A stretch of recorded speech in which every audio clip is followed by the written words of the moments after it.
কোয়েল পাখিকে বিসিআরডিপি দিলাম আজকে। আসসালামু আলাইকুম, সবাই কেমন আছেন? আমরা আজকে আমাদের 5 দিন বয়সী কোয়েল পাখি এবং 21 দিন বয়সী কোয়েল পাখিকে বিসিআরডিপি করব। তাই চলে আসলাম কোয়েল পাখিগুলোকে ধরতে। মেইন সমস্যা হচ্ছে আমাদের কোয়েল পাখিগুলো সব এক বয়সী না, তাই 21 দিন এবং 5 দিনের কোয়েল পাখিগুলোকে বাছাই করে ভ্যাকসিন দেব। আচ্ছা, যারা এখনও হিংসা করে আমাদের চ্যানেলটি সাবস্ক্রাইব করেননি তারা জলদি আমাদের চ্যানেলটি সাবস্ক্রাইব করে দিন। তো ভিডিওতে আসি। ভ্যাকসিন দেওয়ার আগে পানির পাত্র কমপক্ষে 1 ঘন্টা আগে সরিয়ে নেবেন, তাহলে পাখি ভ্যাকসিনটা সহজেই পান করবে।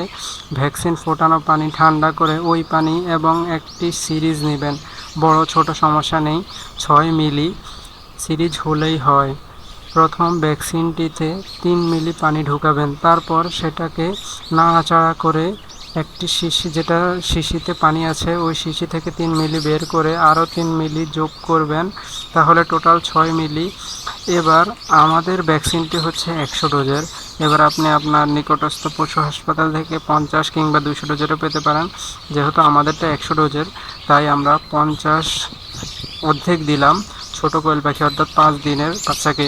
ওখানে বাচ্চা আছে প্রায় 50টির মতো, এবং আর 3 ভাগের 2 ভাগ দিলাম 21 দিনের বাচ্চাকে, সেখানে বাচ্চা আছে 24টি।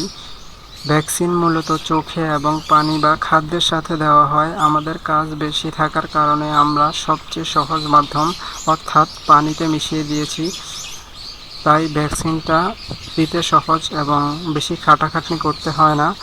তো আজকের মতো এইটুকুই। আসসালামু আলাইকুম। সবাই আমাদের জন্য দোয়া করবেন এবং আমাদের খামারের জন্য দোয়া করবেন।